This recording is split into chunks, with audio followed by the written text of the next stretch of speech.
The single most dangerous ingredient on the planet isn't what you might expect. It's more harmful than high fructose corn syrup, worse than sugar, worse than starches, and even more damaging than seed oils.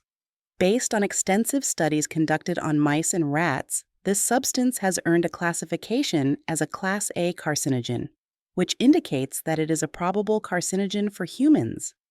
A carcinogen is any substance that causes cancer. This one also acts as a powerful neurotoxin, damaging not just your nerves, but your brain too. It can even harm reproductive organs. Several international cancer associations have backed this up, and even the Environmental Protection Agency, EPA, has labeled it a carcinogen. What makes this especially concerning is that you won't find this ingredient listed on any label. Why? Because it's not technically an ingredient. It's a toxic byproduct created when certain foods are processed, especially under high heat. Millions struggle with chronic inflammation, leading to pain, fatigue, and long-term illnesses. But could your breakfast toast or afternoon snack be making things worse? Meet acrylamide, a chemical formed when starchy foods are cooked at high temperatures. This dangerous byproduct forms when a specific amino acid in proteins reacts with refined sugars at high temperatures. Acrylamide emerges when foods like potatoes, bread, and coffee are roasted, fried, or baked until browned or crispy. Once inside your body, it converts to glycitamide, a substance known to damage DNA, trigger inflammation, and increase oxidative stress, ultimately amplifying the symptoms of chronic illnesses. This first part of the video, I will break this down into simpler terms, and I'll get into the more technical details later. Also, stay tuned. I'll share some good news about how to neutralize acrylamide's harmful effects later on. Roughly 40% of our foods contain acrylamide. Natural sugars like sugarcane or honey don't cause this reaction. It happens when refined sugars like glucose, dextrose, glucose syrup, or maltodextrin are used. These overly processed sugars quickly turn into glucose and combine with proteins to form acrylamide. Modified food starches, especially in processed foods, contribute to this. Remember, when you heat food, you usually use oil. For example, when frying fries at a fast food restaurant, they're cooked in oil. Aside from the damage caused by seed oils, sugars, and starches, acrylamide adds yet another toxic layer, significantly increasing the risk of cancer. Interestingly, if you prepare home-cooked meals using saturated fats like ghee or butter instead of seed oils, the formation of acrylamide can be greatly reduced. For instance, when roasting root vegetables such as sweet potatoes in butter or coconut oil, the risk of acrylamide formation is much lower compared to using vegetable oil blends. This is because saturated fats are more stable at high temperatures and don't promote the same chemical reactions. They essentially act as a shield, blocking the creation of this harmful compound. If junk foods were made using tallow or even coconut oil, the cancer risk would drop considerably. It wouldn't make the food perfectly healthy, but it would be much less toxic. So what foods contain acrylamide? Corn chips, potato chips, French fries, baked goods, crackers, cookies, breakfast cereals, bread crust, and even roasted coffee. Before you panic, especially if you drink coffee like I do, here's the deal. Acrylamide can form during the coffee roasting process, especially in the early stages. But the good news? Dark roast or espresso coffee actually contains less acrylamide. That's because as the beans roast at very high temperatures, up to 400 degrees Fahrenheit, the acrylamide that forms early on begins to break down and become unstable. In fact, light roast coffee can have up to 10 times more acrylamide than dark roast.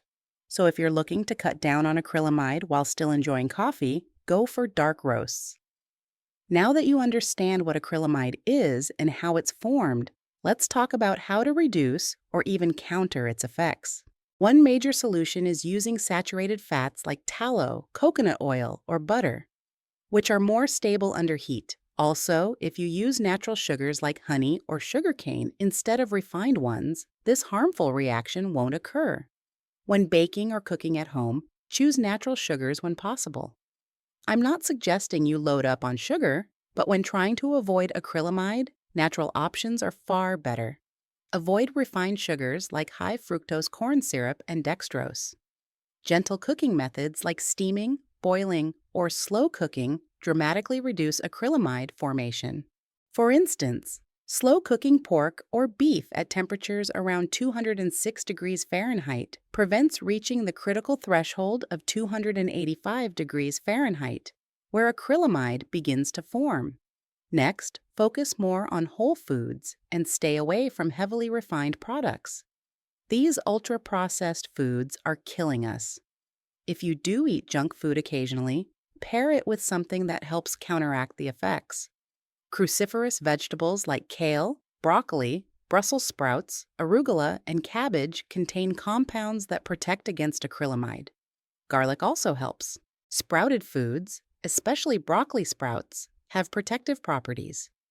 Foods high in vitamin C, like sauerkraut, citrus fruits, and bell peppers, can help too. Green tea and spirulina are other great options. Let's go a bit deeper into science. The chemical reaction that forms acrylamide is called the Maillard reaction. It involves a specific amino acid called asparagine, found in corn, wheat, rice, and soy. In refined forms of these foods, there's no protection against the reaction. When asparagine combines with refined sugars like high fructose corn syrup and is heated above 285 degrees Fahrenheit or 120 degrees Celsius, the Maillard reaction creates acrylamide. Acrylamide can then turn into another compound called glycinamide, which is even more toxic and carcinogenic. It is crucial to recognize that many dangerous substances can be generated during food processing, and merely reading labels may not reveal the complete picture. In fact, ultra-processed foods account for a significant portion of caloric intake, especially among teenagers, 67%, adults, over 50%, and toddlers, 46%. Chronic inflammation is at the root of many serious health conditions, and it's often silently brewing inside the body due to diet and lifestyle. When left unchecked, this persistent inflammation can lead to cellular damage, DNA mutations, and eventually the development of cancer. That's why it's so concerning, because cancer has now become the second leading cause of death worldwide. It affects more and more people as they age. And while most of us are aware that smoking and excessive alcohol consumption increase our risk, few realize that acrylamide is another potent contributor.